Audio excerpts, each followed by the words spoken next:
नमस्कार, मैं हूं दीपेंद्र कुमार। अभी हम सहरसा जिला के बिजलपुर पंचायत में उपस्थित है। मेरे सामने आप देख सकते हैं पूर्व मुखिया संजीव जी है। यह जो है काफ़ी चर्चित है, काफ़ी सोशल मीडिया पे भी जो है एक्टिव रहते हैं। इनकी जुबानी हम आपको सुनाएंगे कि इनका क्या कहना है और क्या आप चाहते हैं। जी बताइए, हमारे चैनल में सबसे पहले तो हमारा स्वागत है। जी, आप सबों को प्रणाम, नमस्कार। और सभी मित्र दोस्त को कहना चाहते हैं जिस इनको इस वीडियो को शेयर करिए और हम लोगों की बातों को आप लोग ध्यान देकर सुनने का काम करें। जी, सबसे पहली बात है, देखिए आज त्रिस्तरीय पंचायती राज व्यवस्था में जहाँ पर भी दबंगों का कहर है, जो भी व्यक्ति चाहता है अपना गरीब समाज से, सभी जाति में गरीब है, जो हम पंचायत चुनाव लड़ें लेकिन वो लड़ नहीं पाते हैं, उनके हौसला को बढ़ाने हेतु मैं ग्राम पंचायत बिजलपुर के पूर्व मुखिया एवं अंतर्राष्ट्रीय मानवाधिकार के प्रदेश प्रवक्ता एक मिशन तैयार किए हैं, जो सभी जिला में अपना कार्यालय खोल के और युवाओं को उत्साह बढ़ाएंगे, उनको मार्गदर्शन देंगे। जो आप समिति प्रमुख, जिला पार्षद, मुखिया और वार्ड सदस्य में अपना अगर भाग आजमाना चाहते हैं तो आप लोगों को कोऑपरेट किया जाएगा, ठीक ना। उसके बाद बहुत सारे लोगों को लगता है जो हम बहुत पैसा में चुनाव में खर्चा होता है, कहीं कुछ नहीं होता है। नॉमिनेशन दीजिए, साधारण रूप से बैनर पोस्टर लगाइए और पंचायत में जनता के पास किस तरह आप जाएंगे, कैसे उनसे आपको बात करना है, कैसे उनसे वोट लेना है और जनता के बीच में कैसे आप लोकप्रिय बनाइएगा, इसका मैं 2 माह का ट्रेनिंग दूंगा, ठीक है। तो हर एक जिला में हम लोगों का समय निर्धारित होगा। पटना में मेन कार्यालय होगा, उसके बाद आपको सहरसा, सुपौल, सीतामढ़ी, अररिया, किशनगंज, भागलपुर, जितने भी जिला है आदि सभी जिला में हम लोग पंचायत स्तर के लोगों को बुला करके अपना मार्गदर्शन प्रकट करेंगे। ताकि देख लीजिए, अभी भी पिछले 10 वर्षों से 20 वर्ष बहुत सारे लोग ऐसे हैं जो नॉमिनेशन फाइल कर देते हैं, मुखिया में किस तरह से लड़ना है, कैसे लोगों से बातचीत करना है, इन सारी जब समस्या से जो लोग जूझ समझ नहीं पाते हैं, उसी सब का जानकारी आप 2 महीने का ट्रेनिंग देंगे। जी जी जी, तो ट्रेनिंग में पहला प्रोसेस क्या रहेगा आपका? पहला प्रोसेस है जो आप जनता के बीच में मुद्दा देखिए, क्या मुद्दा है, क्या सरकारी लाभ उसको पहले वाले प्रतिनिधि दिए या नहीं दिए। दूसरा है जो हमारे गाँव में जितने भी भू हत्याएं हो रही है, पुलिस का प्रशासन जो है जबरन, आज देख लीजिए नशाखोरी चरम सीमा पार कर गई है। अब बिहार सरकार और भारत सरकार तो धरातल पर देखने नहीं आएंगी।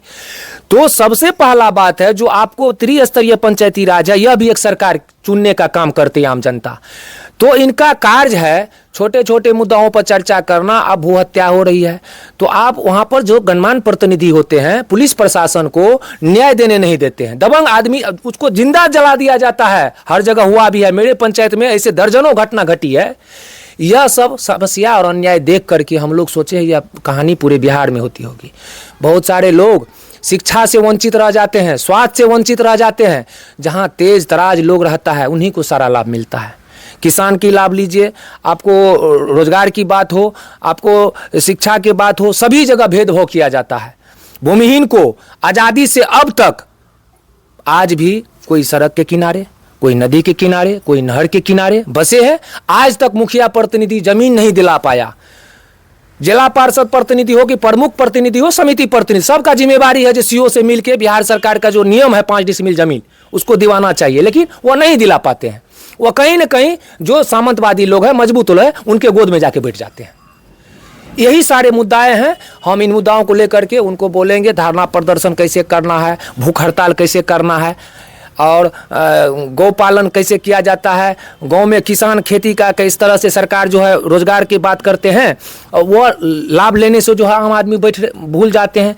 इन विभिन्न समस्याओं पर पंचायत में जो 29 अधिकार है, मैं कहने के लिए तो बहुत देर तक बोल सकता हूं, लेकिन मैं आपको शॉर्टकट में बता रहा हूं।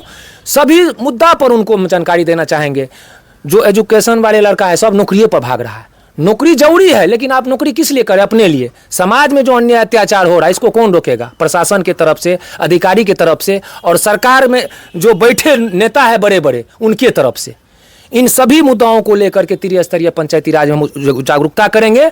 और त्रिस्तरीय पंचायती राज में बिहार सरकार हो या केंद्र सरकार सौतेला व्यवहार कर रही है, उनको पेंशन की बात हो, उनके जो है मानदेय की बात हो, सभी मुद्दाओं पर हम जागरूक करेंगे लोगों को।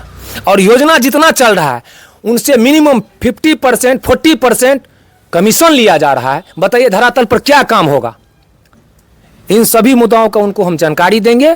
जैसे मान लीजिए पैक्स का चुनाव हो रहा हम लोग के यहाँ, पैक्स में क्या क्या है लोगों को जानकारी नहीं है, जिला पार्षद में क्या है, समिति में क्या है, मुखिया बन के लोग क्या कर सकता है, वार्ड सदस्य बन के लोग क्या कर सकता है। इन सभी मुद्दाओं पर 2 महीना में उनको हम जागरूक करेंगे और निःशुल्क वोट मांगने का अपील करेंगे जनता से।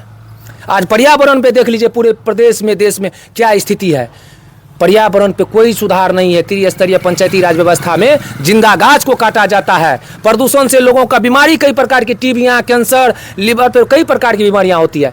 यह चाहे तो पंचायत सरकार के जो लोग हैं, पंचायत प्रतिनिधि, यह रोक सकता है, लेकिन इनको डर होता है दबंगों का, लेकिन शायद हमको किसी भी घटना में फंसा न दे, हमको जेल न भेज दे। तो भाई आप क्यों बनते हैं, आप मत बनिए। बहुत सारा मुद्दा है बोलने के लिए, बहुत मैं बात करना चाहता हूँ। आज देख लीजिए बकरी शेड हो, पशु शेड हो, यह बहुत सारा योजना मनरेगा के तहत किया जाता है। मुर्गी फार्म हो, रोजगारों की बारिश हो रही है, लेकिन आम जनता को कोई पता नहीं, चूंकि उस मुखिया को पता नहीं रहता है। मुखिया 500,000 टका कोई के प्रलोभन में आते हैं और 5 साल बीत जाता है, सरकारी लाभ लेने से लोग वंचित रह जाता है। क्या आपके बिजलपुर पंचायत में ऐसे कहीं कोई महादलित जो है अभी जो जिसको 5 डिसमिल जमीन जो है मिलना था वो नहीं मिला है, या कोई विकास की मत जो है अब तक रुकी हुई है? देखिए हम लोग 1600 से अधिक इंदिरा आवास में नाम जोड़े थे, नाम मिला भी और कुछ लोगों को लाभ से वंचित रहा। उसके बाद जो मुखिया आया भेदभाव करके उसका नाम को काट दिया, फिर से 2000-3000 रुपया लिया गया अधिकारी और प्रतिनिधि के मिल करके, फिर से नाम जोड़ा गया। अब क्या पता मिलेगा कि नहीं मिलेगा। 5 डिसमिल जमीन कुछ आदमी को हम लोग दिलाए थे, 10-15-20 आदमी को, फिर अधिकारी बदले, हम बदले, वैसे भूमिहीन लोग बचे हुए, जो शेष बचे हुए हैं तो सब वैसे बचे हुए हैं। लेकिन आप पद से बदल गए, लेकिन एक तो आप आम नागरिक है ना, तो आम नागरिक के नाते आप वरीय पदाधिकारी के संज्ञान में आवेदन लिखित शिकायत किए? कई बार, दर्जनों बार सर भूख हड़ताल किए, मेरी गिरफ्तारी हुई। आज प्रखंड 70 कटैया भवन बगल में बन रहा है, देख रहे हैं। 1 बजे रात को 8 थाना का फोर्स आए थे, मेरी गिरफ्तारी कर लिया गया रात को बिजली काट के। और आज देख लीजिए का परिणाम है जो ब्लॉक बन रहा है। बहुत सारे लोग बोल रहे थे जो पश्चिम के वो भगा देगा, दबंग नेता से मिला हुआ है। कुछ लोग पूर्व के लोग ले जा रहे थे, लेकिन हम लोग अपने जिद पड़े रहे, अपना हक अधिकार छीन कर रखे। ओबीसी स्कूल बन गया मेनहा में, हाई स्कूल बन गया, बहुत सारा काम करा है, हॉस्पिटल में बॉन्डी दिला दिए। जो मुखिया चुनाव लड़ेगा तो उनको क्या संदेश देना चाहते हैं? हम उनको संदेश देना चाहेंगे कि आप जनता से जाइए, आप उनको योजना का जानकारी दीजिए, आप उनको यही कहिए जो हम भी प्रतिनिधि बन के आपका सेवा निःशुल्क करेंगे। कमीशन का जो मारामारी हो रही है, इस कमीशन के विरोध में हम उनको बोलेंगे आप सेवा करें। काहे कि पदाधिकारी बोलते हैं उस प्रतिनिधि को, आप प्रतिनिधि नहीं हो, आप मेरा एक स्टाफ हो, आप हमको लूट करके ला कर दो, हम लूट करके ऊपर पहुंचाएंगे। लेकिन जब मुखिया सब जो है काफ़ी सारे अपने अपने क्षेत्रों में जो है रुपए का जो है गबन करते हैं या फर्जीवाड़ा करते हैं, रोड जहाँ बनाना, विकास की जो गाथा लिखने होती है उनको, वो गाथाएं जो वो लिख नहीं पाते हैं, सिर्फ अपने जो है अपने घरों के विकासों में लगे रहते हैं। उन मुखिया को क्या कहना चाहते हैं? देखिए इसीलिए ना हम ये सब मिशन को तैयार किए हैं, जो भाई लालची लोग को मत दीजिए। जैसे मेरे बिजलपुर पंचायत में फर्जी ढंग से भाई साहब आए थे, सुल्तानसू जी, और वह बन गए, फिर मुखिया बदला, फिर मुखिया ने लगातार 1 वर्षीय में 3 मुखिया बदला, क्या काम होगा बताइए। इस तरह का तो करा पूरा बिहार में लोग। कई पंचायतें में मुखिया का जो पत्नी होती है वह मुखिया पद पे है, और लेकिन मुखिया पत्नी रहने के बावजूद भी मुखिया पत्नी को कुछ पता नहीं है, उसके पति ही सारा चीज कार्यभार संभालते हैं। तो उस पर क्या कहना है आपका? इस पर यही कहना है, जो देखिए यह नारी शक्ति का अपमान हुआ। माताएं बहनें आज तेज तराग हो गई है, घर से बाहर निकलने लगी है। सरकार ने इतना व्यवस्था बदल दिया है, हम इसमें सरकार का सराहनीय बात को समर्थन देते हैं। जो माताएं बहनें अपने शक्ति को, अपने अधिकार को नहीं पहचाने, तो हमको लग रहा है जो फिर वह इस लायक जो है उनको अगर नहीं बनने देता है कोई मानव या क्या बोलते हैं उनका पति, तो वह समझिए उसके साथ अधिकार का हनन हो रहा है। आपके पंचायत में किस तरह की जो है योजना अभी चल रहा है? अभी तो कुछ नहीं, मनरेगा में मान लीजिए फाइल खुल रहा है, कमीशन खोरी करके पैसा निकासी हो रहा है। कोई आपके क्षेत्र में सभी लाइट जो है सब वार्ड में लग रहा है? नहीं, बहुत कम लाइट लगा था हम लोग के रीजन में, फिर लगा, लाइट खराब हो गया है, कुछ लाइट बिक गया। घुसखोरी भ्रष्टाचारी चरम सीमा पार कर गया है। सरकार ने एक और अनाउंस किया है, जहां आप गड्ढा देखेंगे, गड्ढा देखिए और 5000 रुपए का इनाम पाइए। क्या आपके क्षेत्र में गड्ढा है? आप अगर हमारे साथ जाएंगे तो कई जगह गड्ढा दिखा देंगे, ऐसा नहीं है। सरकार तो वादा देखिए वो दिखने नहीं आएंगे, यहाँ के लोग नहीं दिखाएंगे। हाँ। लेकिन यह सब के लिए हम यह मिशन चालू किए हैं। बहुत चीज सर, आज भी करोड़ों वो लोग, सरकार तो वादा करते हैं जब करोड़ों लोग को फायदा पहुंच, सरकार सही में देती है, लेकिन यहाँ के दबंग लोग, मजबूत लोग उस पैसा को गमन कर लेता है, हड़प लेता है। आज जो हमारे सम्राट चौधरी जी सरकार हैं वो अतिक्रमण किए, अच्छा किए, लेकिन आप पहले उसको बसाने का काम करिए, उसको रख रखाव की आप व्यवस्था करिए।